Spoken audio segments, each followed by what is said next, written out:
is a 7-Eleven requirement. Yes. Whether it'll be an Aldi requirement or, medical office requirement, I don't know. So that may change, but what was approved under the SDP is that's For Stony Brook Elk Drive. Correct. Yeah, it's just for the Stony Brook. We're not doing all the roads, just Stony Brook off Drive. And, the part the school's using, I think that's where Mary Gibbs is working with the school. Right, everybody benefits, the school benefits, even the county because of the backup on Corkscrew. Yeah, I mean, the district has an obligation to operate and maintain its roads in a safe condition. Whether or not it needs, what that entails at this point, as far as widening, I don't think the district would have the obligation to widen it, but if there's contributions from the adjacent property owners. Right. And the school, you could make the argument that the school has school safety issues as well, because that road is nuts. It's always entertaining dealing with the school board. Yeah. Let me put it that way. So, It's interesting, to say the least. Right. So what I would, I don't mean to interrupt the board's questions, I'm sorry. I just had a couple of thoughts that if the board's inclined to, on this, I would suggest though the board wait until we see the deed restrictions, and that way, because we have this request for authorization and it's blanket, there aren't any conditions attached to it. That as far as the, it's attached and included, and Al's been including these all along to go to the village. Because I think would be important is that the application is required, is contingent upon the deed restrictions being satisfactory to the district. Now, obviously, our goal was to hopefully be able to get the board to make a motion and sign authorization so we can get it to the village and make it permanent at least as soon as possible. My only concern is that there are no conditions in here. It's blanket. Is there a stipulated approval you sign authorization on the stipulation that this deed restriction must have whatever you're looking for? I get that you're concerned that you want to be able to... Make sure we have all the documents lined up. Not that I don't trust y'all. It's just, future property owner doesn't undo the deed restriction. Well, I guess if to your point, if it's a deed restriction vis-a-vis the village, who knows what could happen, but they could amend the deed restriction. Correct. I'll do the deed restriction, however it works. not that I've ever seen things change in the future, but Right. when we think everything's all locked down. But that's my concern to my board, is that if they authorize signing the document as exists, there are no conditions attached to it. And I don't like to recommend that they sign something predicated upon a document that does not yet exist. That's my concern. Yeah, well, that's fine. I guess what we're hoping is that we don't have to come back and call to another board meeting, that maybe if Neil can get the agreements over to you in the next few days, you look at it and say, add this, add whatever you want to it, and then finalize that, then you'll be able to sign the application at that point. I'd like to have my board look at that, though. If I was like, I can make a recommendation as to what would be in there. What I would suggest is that if Neil can draft that, provide that to me, I can make my comments, we can go back and forth, finalize it, and include it in the next agenda packet. And you won't need to be here. You can appear by phone if you want. And that way we have it all at one time, a nice clean record. That's my recommendation. When we were at the village meeting, I thought Neil was doing the deed restriction thing then. I thought we would have it by today. Yeah, I don't know what's taking her so long, but... Okay. I don't throw stones at other attorneys for being... No. Yeah, we all have our little... So, But I guess the sense of the board is that they're finding with the concept is that the board authorized Chuck and I, in conjunction with Johnson Engineering, to review any covenants and revised plans for this property to hopefully bring back at the next board meeting a document that the board can approve as far as the covenants and deed restrictions, and then the authorization for the chair to sign to allow Mr. Chaffee and Al to keep going forward. And when's that next meeting? April. it will be April 25th at 9 a.m. And Al, are there any changes to the water management plan with the storage lots or not? Yeah, there was a small storage area in the quarry that pushes down to the north side of it. There'll still be a detention area there. We have a detention area on the south side of our reverse frontage, and that'll be constructed as well. So all that pre-treatment, the filters that you all discussed with Johnson Engineering would still be a component of what you would have? Part of it. Okay. Self-storage and so on, we'll pre-treat it there as well. I mean, in that the property is part of the CDD, wasn't the deed just automatically within the CDD, and the CDD would have to, I mean, the restriction? No? No, sorry. Yeah, I don't know, I'm just drafting an email to Neil, and I'm email it. Yeah, again, if the covenants could be, run in favor of both the district and the village, Yeah. I think that would be very fine. helpful. Yeah. Yeah. I've got a question about the drawing here. Am I right in understanding that there's going to be, I guess, a conservation portion of the land on the south side of the road, and then the parcels will be divided up into 5 separate commercial graded, I guess, plots which could be sold on? Yeah, so the conservation area that you see in the south area, that was original part of the property years ago. It was platted.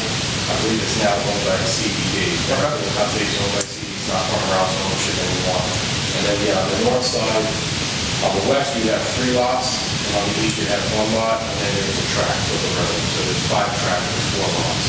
Okay. What is S3? S3 is just one of the other development lots. That's, there's 3 lots over that area, and that's one side. That is a cloud line that's around it, that may be confusing a little bit, rectangular cloud area. That represents our revision of taking the gas station. That's not the right. Okay. I might be a little confusing that. Okay.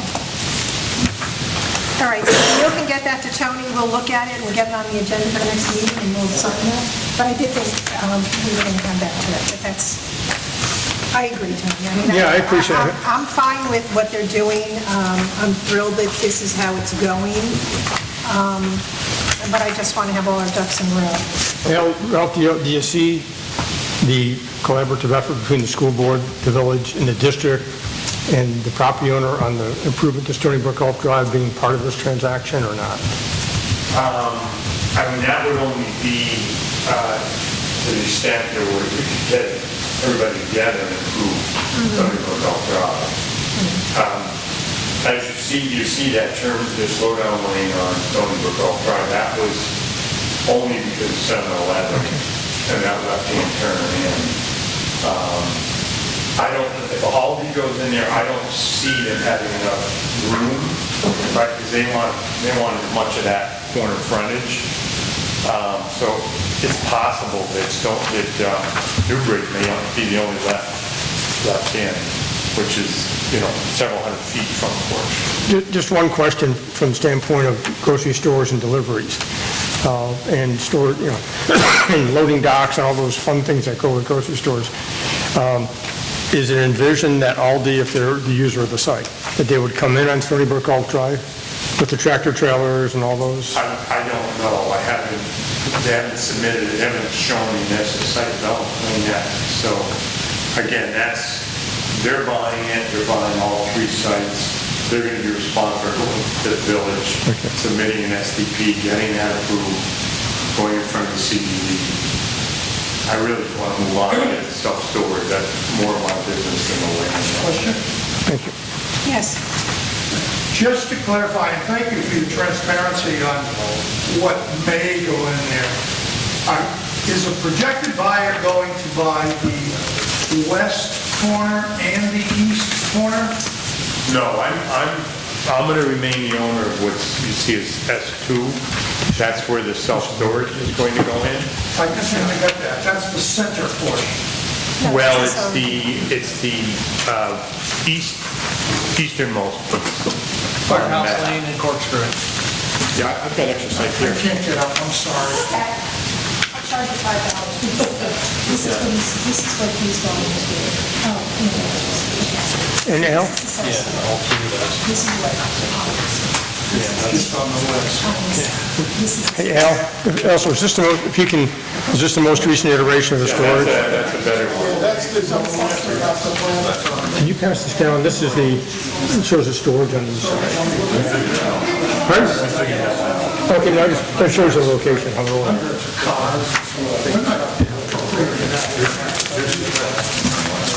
You're not opposing any particular company.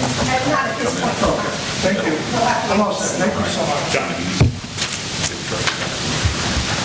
Thank you.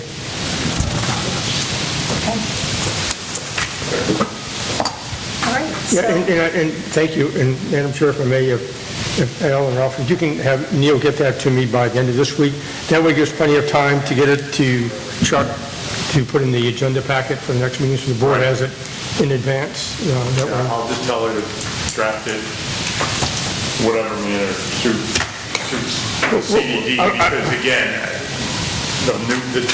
both the new buyers know that gas and car washes, gone.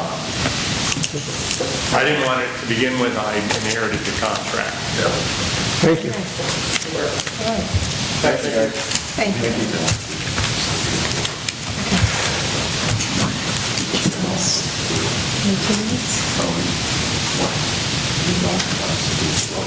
Oh, that's my question.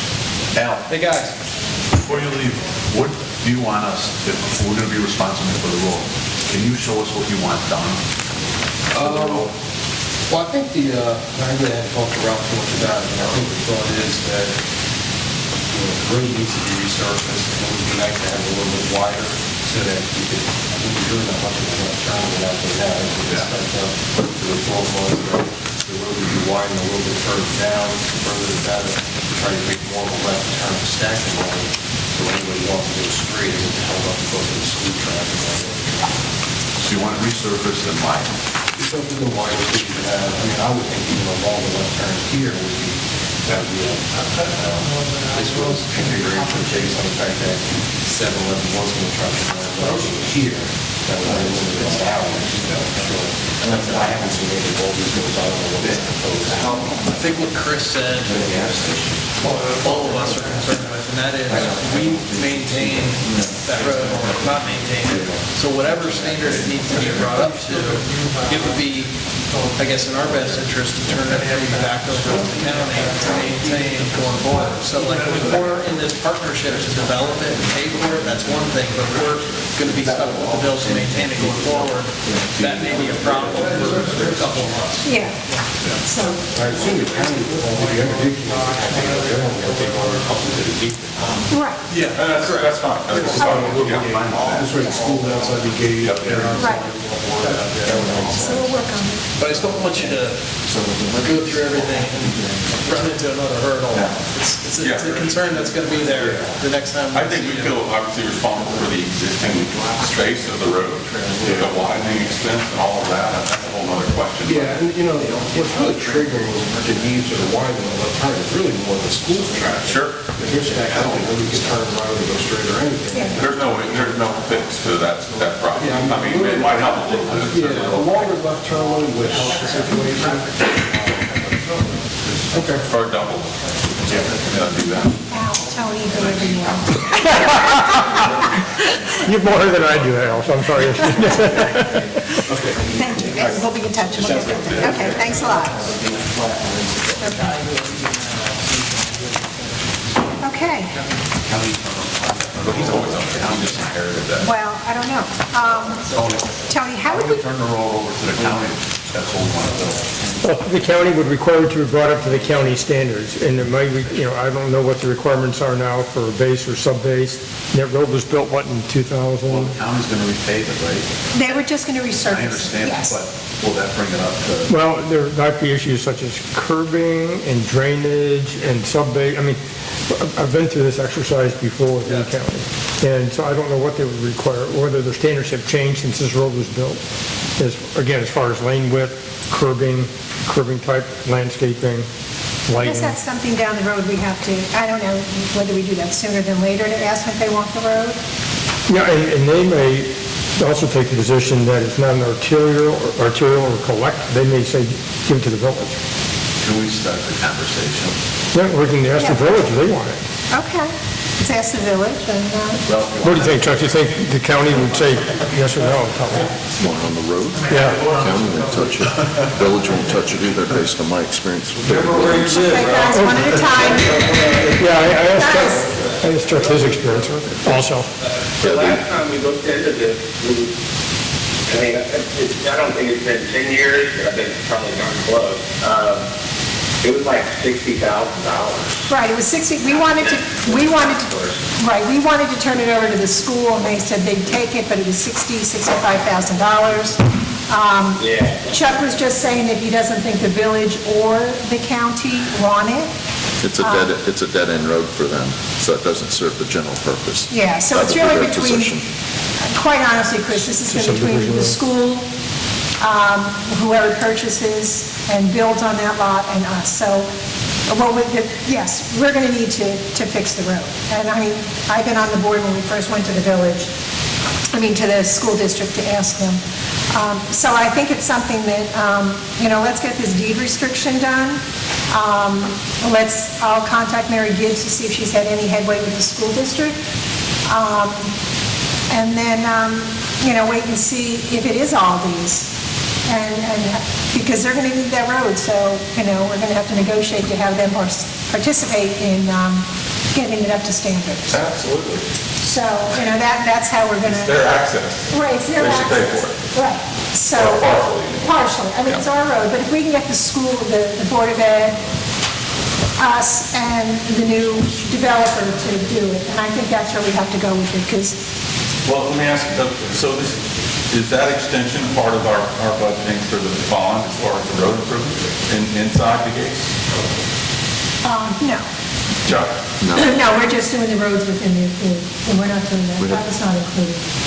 Yeah, we had the main entry road, internal roads, and the parking lot.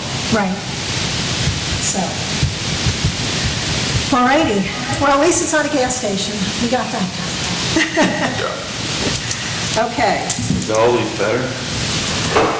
Well, it's not 24 hours, and yeah, I think an Aldi's out back would be good. I think it'd be beneficial to the community, more so than a gas station. Free boat traffic too.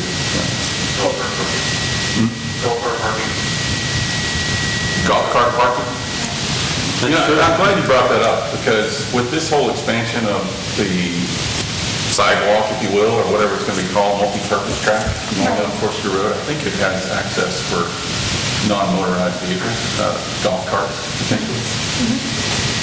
If that's the case, we need to look at opening an access out for golf carts out the back gate, out of our back gate to get to that cart path. That would be the HOA, because you've got the gates. So, yeah, I'll bring that up.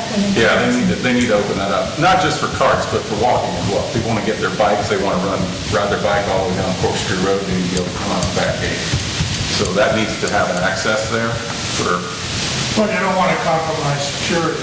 No, it can be exactly the same way as coming in the pool gate. You just use your key fob to get in and out. Very simple. Interesting, very good. Yeah. Okay. That's what I'm here for. But that path isn't going all the way up to the back gate, is it not? Is it ending, terminating? Yeah, I don't know what there is going out of there, but we need to figure something out. That path is going all the way down to Belterra, but when it comes to us, then if it's a golf cart, they have to use the main road, which they're not supposed to be on the main road. So that's another whole thing, because we would not be doing a path for the golf carts on the main road to get you back into the gate. So if we're going to be responsible for widening that road anyway, we need to try to incorporate something like that into that future plan. Okay. We can work on it. Okay. So you can take your golf cart to all. Right. Yeah. Or down to the next neighborhood, Wildcat Run. All righty. Green. Are we done with that? Okay. Talk about the regrassing of the golf course. I know that Phil and Jeff and John were out there. Thank you guys for doing this. Mainly Jeff and Phil, all visiting today. Okay. And Phil. One thing, and I'll let Phil chime in as well, and Phil, because Phil Olive had some good comments in his email. There's a lot of grass areas that aren't necessarily in play or provide definition to the golf course, on the golf course, and we can turn those into coquina areas. What they're going to be, for lack of a better term, waste areas, what they call them, where you have an aggregate instead of sod, typically some kind of aggregate down. So this is getting to the point where we're going to have to get an architect involved. Like, we would need to hire an architect, whether it's Gordy Lewis, the original architect, or we have the ability to maybe hire a younger, I have a really good friend who works for Core Crenshaw. Core Crenshaw built some of the best golf courses in America in the last 25 years. And I'm sure he would help us consult on any changes we wanted to make that way. But, we're 3 years away, so we're in the beginning stages of going out and talking it through and saying, okay, what do you think about this? What do you think about that? But the eventuality is the three of us, and even John to a certain extent, don't have the knowledge for the drainage, for the finite details. Yeah, but this is a good start to say, this is what we would like, this is our vision. Bring it to them and say, hey, this is what we work off of this. And they may come back and say, you absolutely cannot do that, or why don't you do this? But I think this is a good starting ground. And if we're talking 3 years out, I mean, I know how long it takes to build a house. Yeah. So I'm thinking that we should be pursuing this and not waiting until next year. Well, I think we really need some ideas, and that's my opinion. I mean, I built a couple houses, and I know that it's not something that's easy. what would be the board's opinion on who we reach out to for an architect? Do you want to go back with Gordy? And Gordy's a great architect. He's built the majority of the golf courses in Southwest Florida. I want fresh eyes. But when we might have fresh ideas and, a little bit more updated architecture. I think the key that we need to make clear to anyone doing it is we love our golf course. We love the tracking of our golf course. We would just like to make some changes that would beautify, make the play better, speed up play, provide a better product, reduce cost. So all of those kind of things. But we don't want to overall reroute or change whole. Right. We like our golf course. Well, Jeff, I'm going to leave it to you. I mean, I would like to start sooner than later, and I think I agree with Bill Olive. Let's get some new eyes, somebody else that can look at it and say, Gordy did a great job here, but wouldn't it be nice if you just moved this, or make this a waste bunker, or make this a land bridge on 13's sand trap. I can say one thing about Gordy. I rode with him probably 12 years ago when we started talking about doing stuff back then. And he went through the golf course and he goes, I don't understand why I did this or why I did that. And he goes, yes, I wouldn't make these changes. So he might still. Okay. I mean, is there any reason why we couldn't talk to two people? We can talk to them both. I think we should. I mean, I want to be in full disclosure. When I reach out to Rodney Cole, that's the individual I'm going to reach out to work for Core Crenshaw. We go back to when we were like 12 years old. So, I down the road say, hey, it was a conflict of interest. I knew this guy most of my life. Okay. He's done great work. You can look up some of his work on the internet. But I just want to be clear about that. I don't want that to be an issue down the road. Okay. Well, what Phil Simonson just said about Gordy saying, well, I should have done this, or maybe you could do that. Let's get both of them out to take a look and just say, these are some of the ideas we had. And, one may say, oh, yeah, and the other may say, horrible. I would also bring up this whole thing about the bridges and what their concept and ideas with the bridges. So I would suggest we do it sooner than later, because... We'll get it rolling. Because the bridges can wait until 26. Yeah. Sure. Do it all. Right, other than before.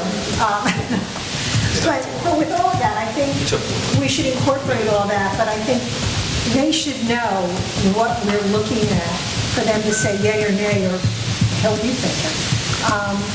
Tony? Yes. Is it okay for Phil and I to meet as a committee on this project, or do we have to meet separately? If you meet as a committee, you need to notice it in a public location and have minutes taken. And do what? Have minutes taken and recorded. So you'd have to post it on the district website as a committee of the board. Well, basically, it's a meeting of the board. You'd have to have the same 7-day notice if you have two board members. That's required for a normal meeting. And just say you're all going to meet to discuss this particular issue, you'd have to be noticed in the newspaper. And Otherwise, we'd have to have two separate meetings. correct. And at each meeting, the person you meet with cannot tell one member what the other member said. In other words, Right, so if I'm Gordy and I'm talking to Phil, I can't tell Phil what Phil said. Tony, what if we play golf together? you can't talk about district business if you have board members playing golf together. I like the idea of getting both people in. It's like measure twice, cut once. And maybe one of you take the lead with Gordy, one of you take the lead with the other, and then you have a meeting with all of us, special notice, and you can present the better ideas of the two of them.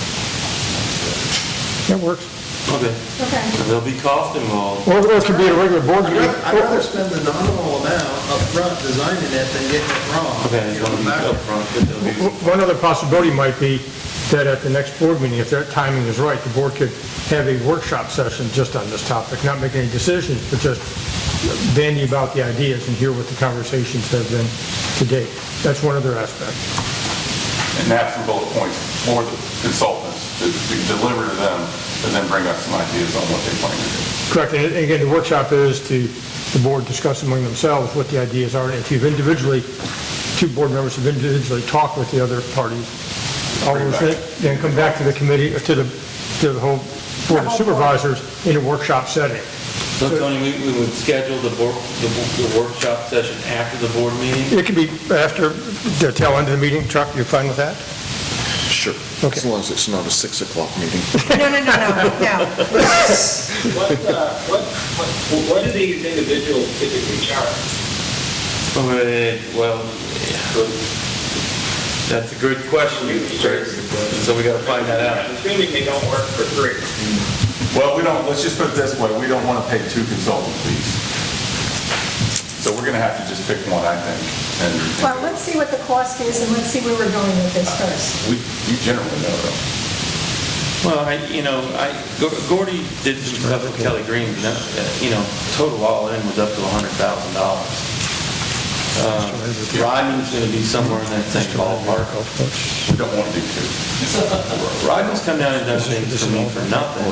I took care of his hotel one time, like that. It's a little bit bigger these days than it used to be, so I need to talk to him. Well, give him a call. I will. And let's see what the cost of each one of them is, and then we'll take it from there. One of the items to consider is the golf course design professionals. I would consider as being professional under the Competitive Consultants Negotiation Act, such as engineers, landscape architects, and the district can enter an agreement with a professional such as that without going through the competitive selection and negotiation process if it's a planning or study activity and the fee is less than $35,000. So in other words, if you want to engage one or both of these separately, you can do so if the planning or studying activity will only cost $35,000 or less for each one of them. Otherwise, you have to go through this process where you put out requests for proposals. It's not compensation-based, it's qualification-based. But we can put together our bullet points on what we want, and then they can submit proposals without any cost, correct? Probably not. Probably there'll be some. There'll be some cost. But it won't be $100,000. No, it'll be like $1,000. I mean, like with Johnson Engineering, when we vetted those companies or whoever it was, we Right. had each company submit their plans, and we chose Johnson Engineering, for example. Did we pay for that? We did. Yeah. I mean, we paid for them to hire them as our consultant. Right. Engineering company, but did we pay for bids? No, I don't think. No, we don't pay for bids. Yeah, that's what I'm talking And again, for clarification, when you're dealing with the professionals, it's a qualifications-based process. You send it out, professionals respond, then the board whittles it down to the top three, your committee does, and then you negotiate with the top one, you negotiate the compensation. That's when the compensation comes into play. But for that response to a request for proposals, the district never pays for those. I want to make another statement too. We thought this is going to be a costly endeavor, multi-millions of dollars. I don't think you should take any shortcuts, you know what I mean? Oh, no. No matter what the process is, this is your one time, do it.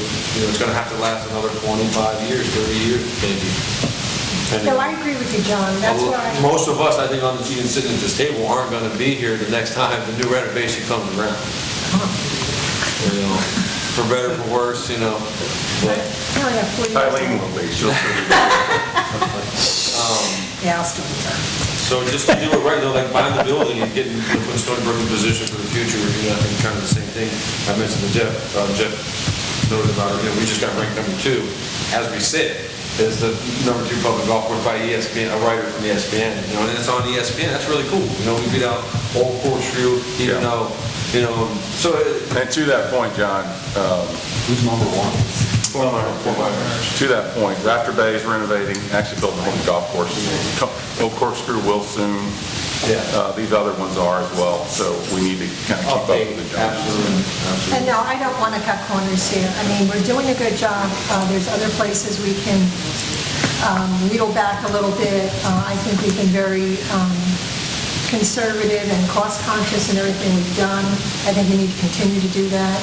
But no, I don't want to, we're not going to cut corners with this. We didn't buy in the building, and we're not with the landscaping, and we're not with the roads. There's no reason we should do that with golf course. So, 100%. all right. Okay? Jeff, you got your mission. Yes, thank you. Okay, thank you. Number 6, restating the lease. Is this you, Chuck? No, this is Tony. Yes, this is, this is the amendment, First Amendment to the lease, and it's to add or modify the description of the patio area. And I believe you all have a copy of that, or not? Yes, it's in. It's in the book. And basically what it does, it substitutes out the 2 exhibits for the new exhibits that depict the additional square footage. And the only thing I would request is that, and Lisa's here, she's still here. Yeah, she's- The Duffy's, when the version was sent to Duffy's, there were yellow highlighted blanks. And those were as a reminder to fill in the dates of the agreement. They were to leave them blank and not initial them until the board signed the agreement. They even, Lisa told them that, but regardless, they inserted the dates. Okay. Now, the second page is fine, they've got the correct date in there. Yeah, we could just replace the first. But the first page, and so what would you request of the board, so inclined the board to approve this amendment with the correction of the date on the first page?